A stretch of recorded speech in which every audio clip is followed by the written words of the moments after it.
Je m'appelle Sean Overton et je transforme ceci en une forêt désertique.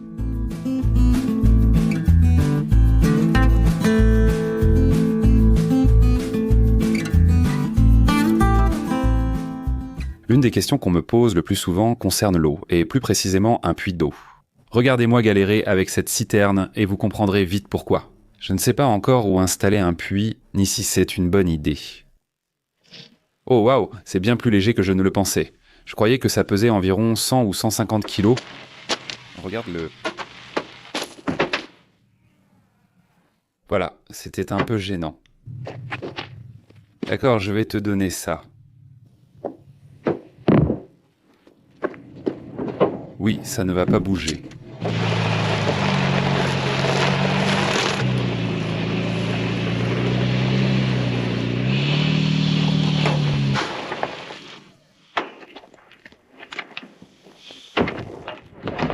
C'est bon, on pourra l'avoir.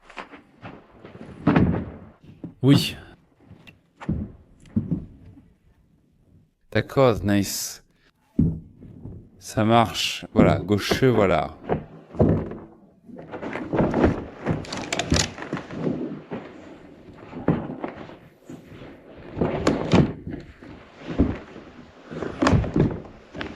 Voilà.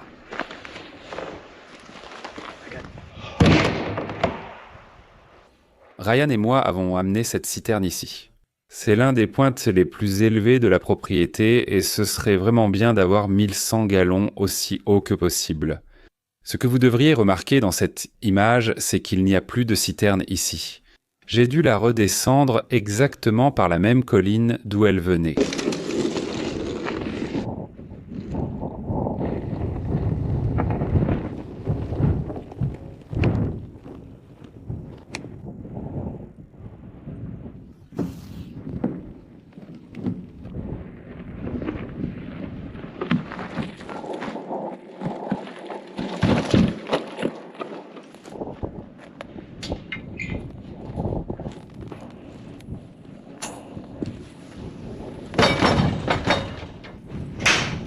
Ça suffira pour la montée. On fera juste un quart ou un demi-mile, j'irai doucement.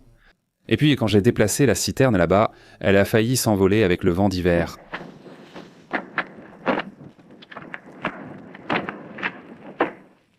C'est exactement là où je la voulais.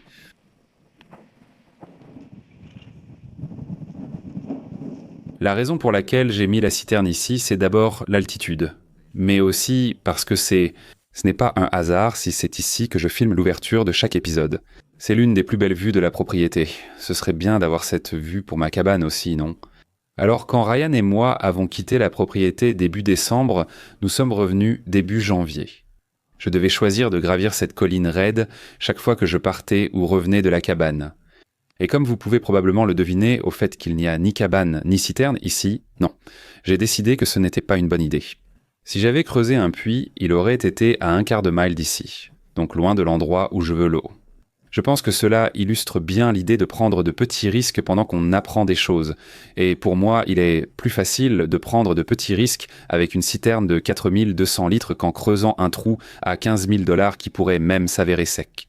Il y a eu beaucoup d'obstacles tout au long du parcours, c'est indéniable.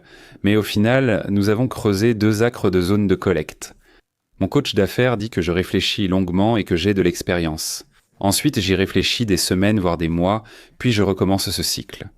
Et je mijote vraiment sur les idées, mais je préfère y aller doucement et lentement, plutôt que de foncer et faire des erreurs catastrophiques. Donc non seulement je ne m'excuse pas d'aller lentement, mais je pense que c'est une vertu. Bravo à moi.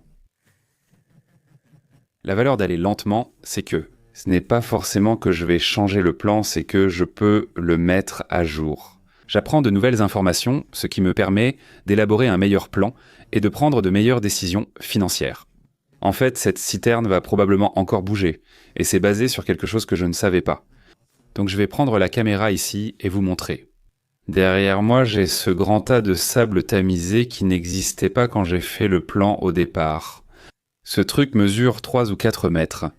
Si je peux monter l'eau plus haut, il suffira de la déplacer de quelques mètres. Brandon en avait besoin pour remplir les sacs de sable avec l'accessoire. Elle n'était pas là avant. Donc quand j'ai fini, pourquoi ne pas mettre la citerne ici pour plus de pression d'eau? Mon but actuel est de limiter les décisions, car lorsqu'on innove en Turbiniar, on ignore ce qu'on ne sait pas. Pour moi, un puits d'eau représente un investissement important, probablement 15 000 $ à dépenser. Même en réussissant, je n'aimerais pas un trou humide mal placé. Je connais bien la géologie et les options, mais je ne suis pas sûr du meilleur emplacement pour le puits. Je souhaite prendre quelques mois de plus pour mieux connaître la propriété avant de décider. Pour suivre l'actualité du ranch, rendez-vous sur dustupranch.com et saisissez votre email. Chaque fois que j'ai des événements de bénévolat ou que je partage les dernières nouvelles, ça se passera toujours par email. Si vous voulez soutenir la chaîne, la meilleure façon de le faire est soit de faire du bénévolat et de venir ici en personne. Achetez une paire de vieilles bottes robustes comme celles que je porte. Assurez-vous d'en avoir. Et merci de regarder.